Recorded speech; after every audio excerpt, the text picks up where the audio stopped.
ਅੱਜ ਦੀ ਪੰਜਾਬੀ ਗੱਲਬਾਤ 'ਚ ਤੁਹਾਨੂੰ ਸਾਰਿਆਂ ਨੂੰ ਜੀ ਆਇਆਂ ਨੂੰ ਕਹਿਣਾ ਪੰਜਾਬੀ ਚੋਂ ਕਿ ਮੇਰੀ ਜਿਹੜੀ ਇਹ ਮਾਂ ਬੋਲੀ ਹੈ ਔਰ ਬਹੁਤ ਸਾਰੇ ਮੇਰੇ ਦੋਸਤਾਂ ਦਾ ਖਿਆਲ ਹੈ ਕਿ ਕਦੀ ਕਦੀ ਵੀਡੀਓ ਪੰਜਾਬੀ 'ਚ ਵੀ ਹੋਣੀ ਚਾਹੀਏ ਔਰ ਪੰਜਾਬੀ 'ਚ ਵੀ ਗੱਲਬਾਤ ਹੋਣੀ ਚਾਹੀਦੀ ਤੇ ਬਿਲਕੁਲ ਸਹੀ ਹੈ।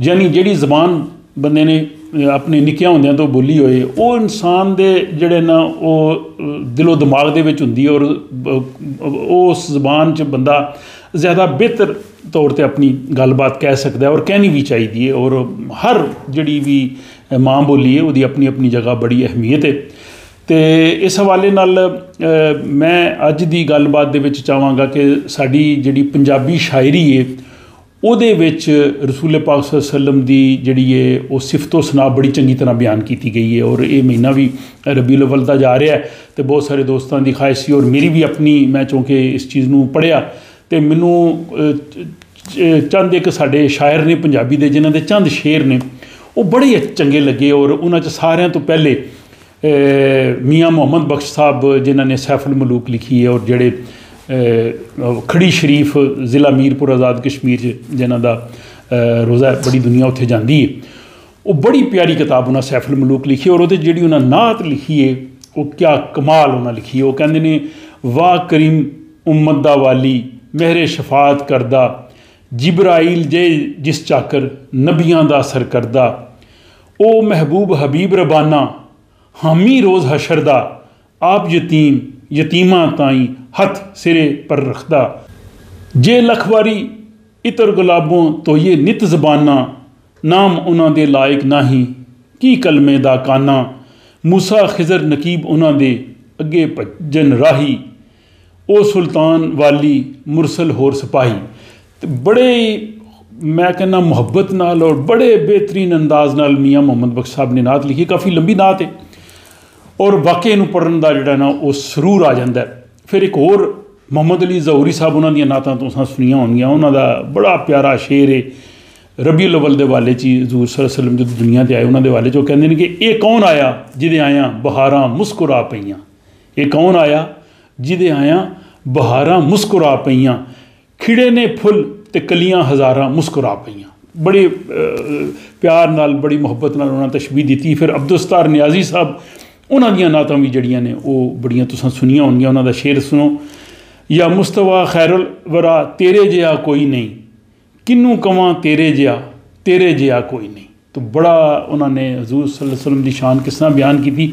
ਔਰ ਫਿਰ ਪੀਰ ਮੇਹਰ ਅਲੀ ਸ਼ਾਹ ਸਾਹਿਬ ਦੀ ਜਿਹੜੀ ਨਾਤ ਹੈ ਤੁਸੀਂ ਬੜੀ ਵਾਰੀ ਸੁਣੀ ਹੋਏਗੀ ਔਰ ਜਦੋਂ ਵੀ ਇਹਨੂੰ ਸੁਣੋ ਪੜ੍ਹੋ ਸਰੂਰ ਆਉਂਦਾ ਕਿਤਨੇ ਮੁਹੱਬਤ ਨਾਲ ਉਹਨਾਂ ਨੇ ਸ਼ੇਰ ਲਿਖੇ ਕਿ ਅੱਜ ਸਿੱਖ ਮਿੱਤਰਾਂ ਦੀ ਵਧੇਰੀ ਏ ਕਿਉਂ ਦਿਲੜੀ ਉਦਾਸ ਘਨੇਰੀ ਏ ਲੂੰ ਵਿੱਚ ਸ਼ੌਕ ਚੰਗੇਰੀ ਏ ਅੱਜ ਨੈਣਾ ਲਾਈਆਂ ਕਿਉਂ ਜੜੀਆਂ ਉਸ ਸੂਰਤ ਨੂੰ ਮੈਂ ਜਾਨ ਆਖਾਂ ਕਿ ਜਾਨੇ ਜਹਾਨ ਆਖਾਂ ਸੱਚ ਆਖਾਂ ਤੇ ਰੱਬ ਦੀ ਸ਼ਾਨ ਆਖਾਂ ਜਿਸ ਸ਼ਾਨ ਤੋਂ ਸ਼ਾਨਾਂ ਸਭ ਬਣੀਆਂ।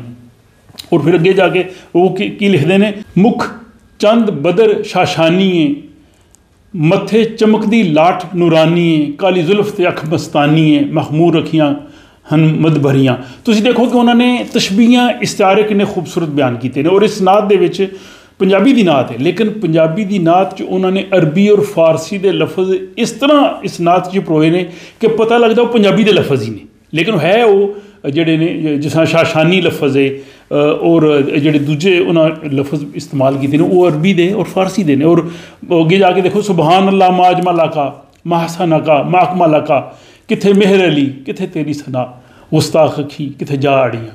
ਯਾਨੀ ਕਿਤਨੇ ਖੂਬਸੂਰਤ ਅੰਦਾਜ਼ 'ਚ ਉਹਨਾਂ ਹਜ਼ੂਰ ਦੀ ਸਿਫਤੋ ਸਨਾ ਕੀਤੀ ਔਰ ਜਿਹੜੀਆਂ ਨੇ ਉਰਦੂ ਪੰਜਾਬੀ ਔਰ ਫਾਰਸੀ ਦੇ ਲਫ਼ਜ਼ਾਂ ਨੂੰ ਖੂਬਸੂਰਤ ਅੰਦਾਜ਼ 'ਚ ਕਿਆ ਕਮਾਲ ਦਾ ਉਹਨਾਂ ਨੇ ਲਿਖਿਆ। ਔਰ ਇਹਦੇ ਨਾਲ ਹੀ ਇੱਕ ਹੋਰ ਮੇਰੇ ਦੋਸਤ ਜਨਾਬ ਅਨੀਸ ਅਹਿਮਦ ਸਾਹਿਬ ਉਹ ਮੀਆਂ ਮੁਹੰਮਦ ਬਖਸ਼ ਸਾਹਿਬ ਨੂੰ ਆਪਣਾ ਮੁਰਸ਼ਿਦ ਕਹਿੰਦੇ ਨੇ ਉਹਨਾਂ ਦੀ ਇੱਕ ਕਿਤਾਬ ਹੈ ਮੇਰੇ ਕੋਲ ਅੱਧਾ ਦਰਵੇਸ਼। ਤੋ ਇਹਦੇ ਵਿੱਚ ਉਹਨਾਂ ਨੇ ਜਿਹੜੀ ਨਾਤ ਲਿਖੀ ਹੈ ਉਹ ਕਹਿੰਦੇ ਨੇ ਦਿਲ ਕਰਦਾ ਏ ਵੇਖਾਂ ਰੋਜ਼ਾ ਸੋਨੇ ਦਾ ਸੁਫਨੇ ਅੰਦਰ ਤਕਿਆ ਮੁਖੜਾ ਸੋਨੇ ਦਾ ਲੂੰ ਅੰਦਰ ਆ ਗਏ ਰੰਗ ਮੁਹੱਬਤ ਦੇ ਸਾਵਾਂ ਨੇ ਮਿਲਾਦ ਮਨਾਇਆ ਸੋਨੇ ਦਾ ਚੰਨ ਸੂਰਜ ਅਸਮਾਂ ਹਵਾਵਾਂ ਪੱਥਰ ਕੀ ਜ਼ਰਾ ਕਲਮਾ ਪੜ੍ਹਦੇ ਸੋਨੇ ਦਾ। और फिर उन्होंने मदीना पाक के बारे कैसा लिखा कि दुनिया वेखी कुछ भी नज़री जचिया नहीं, दुनिया वेखी कुछ भी नज़री जचिया नहीं, ऐसा शहर मदीना सोने का। तो अनीस साहब ने बड़ी खूबसूरत नात लिखी। और आखिर च इत्थे स्टॉकहोम च मेरे दोस्त जनाब सुहेल सफदर साहब जिहड़े पंजाबी च भी शायरी करते हैं, तो उन्होंने नात के जिहड़े ने 2 शेर जिहड़े ने वो तुहाडी खिदमत पेश करके तो फिर मैं तुहाडे कोल इजाज़त लांगा। कहंदे ने खालिक दी वहदत नूं लोकां तक पहुँचाया, खालिक दी वहदत नूं लोकां तक पहुँचाया, सादक बन के उसने दुश्मन नूं समझाया। बड़ी प्यारी तशबीह दी उन्हें। जिसने कमली वाले दी गल नूं पल्ले बन्निया, जिसने कमली वाले दी गल नूं पल्ले बन्निया, सज्जन सी या दुश्मन कदी साथ ना वो छड़ पाया। तो बड़े प्यारे अंदाज सुहेल सफदर साहब ने भी ये नात लिखी। मैनूं उम्मीद है कि पंजाबी की गलबात तुहानूं पसंद आई होएगी। तुहाडे जिहड़े कमेंट होणगे उत्थों मैनूं पता चलेगा। जे तो पसंद आई होई तो फिर जिहड़ा ना पंजाबी च भी जिहड़ी है ना गलबात हुंदी रहेगी। पंजाबी च बेशुमार मौजू ने तो ये जिहड़ा ना एक सिलसिला चलता रहेगा। बहरहाल अपनी जिहड़ी राय उहदे तो जरूर आगाह करियो, तो अपना ख्याल रखना, तो रब रखा।